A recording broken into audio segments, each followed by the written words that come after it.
একটি গাছের পাতা আছে যেটা খেলে অথবা তা দিয়ে গোসল করলে আজীবনের জন্য আপনার অ্যালার্জি, চুলকানি সব কিছু ভালো হয়ে যাবে ইনশাআল্লাহ।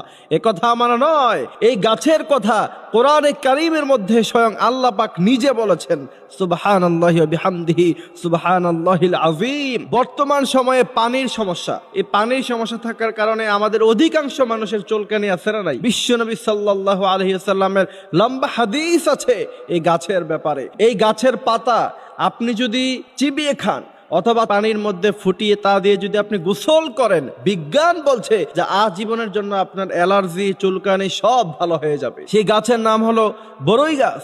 সেই বরই গাছের কথা স্বয়ং নবী করিম সাল্লাল্লাহু আলাইহি ওয়াসাল্লাম তিনি বলছেন, সেই গাছের পাতা চিবিয়ে সেটা রস খেতে পারেন অথবা তা দিয়ে ফুটিয়ে আপনি যদি গোসল করতে পারেন, তাহলে আপনার শরীরে যেই পলিউশন থাকার কারণে চুলকানি হয় অথবা অ্যালার্জি হয় সেটা কিন্তু ভালো হয়ে যাবে।